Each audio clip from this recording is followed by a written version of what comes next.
So nakuha na natin yung sahod sa Facebook. May pera sa Facebook! So what's up mga karon? So today is another day and good morning Katbalogan. So today, samahan niyo muna ako kasi boy, magwe-withdraw tayo ngayon boy. Sobrang saya ko ngayon kasi alam mo na, sahuran na naman for today's video. Boy, pera na naman to! Wow! Wow! Wow! So baka sabihin nyo naman nagyayabang ako. Pre, gusto ko lang kayo ma-motivate yung mga, alam nyo na, kasi dati wala pa akong sahod. Boy, hindi ko yun iniisip. Ang iniisip ko lang, tuloy lang ako sa goal ko. Ginawa ko lang yung best ko hanggang sa, boy, nagbunga na. Ito na. So ngayon, kasi marami nagtatanong kung magkano ba sahod ko. So ngayon ipapakita ko na sa inyo. And ayun, pumunta tayo ng land bank para mag-withdraw. Ano naman boy?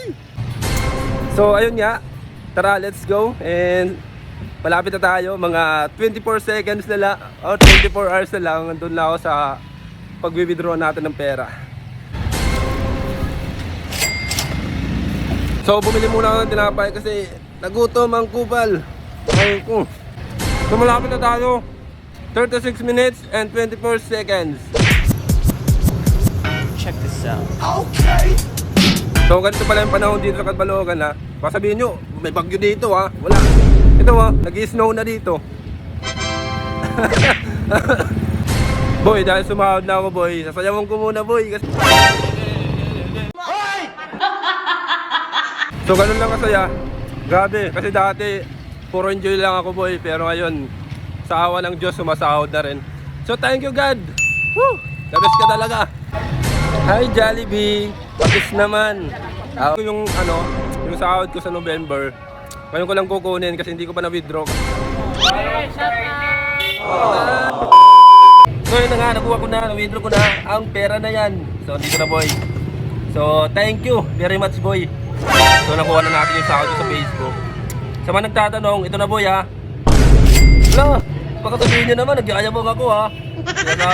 So gusto ko lang mag-motivate sa mga small content creator na patuloy lang talaga boy. Balang araw, sasahod ka rin boy. Ha? Sinasabi ko sa'yo, may pera sa Facebook. Ha?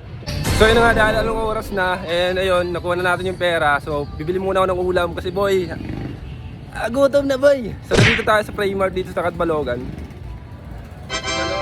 City. So nandito na tayo ngayon. Busi, ito muna. Aray mo, aray ko. So yun nga mga kaarong, pauwi na tayo. And ayun, ito nga pala sinasakyan natin, naka-airplane tayo today. So ang masasabi ko lang, hindi sa pagmamayabang ha, ano lang, motivation lang yun sa mga content creators, mga content creator na magtiwala kayo sa sarili, wag kayong maniwala sa sinasabi ng iba. Focus lang talaga sa goal hanggang sa aray ko, magbunga na. So ayun, masasabi ko lang sa inyo, patuloy lang and basta ganun lang gawin nyo.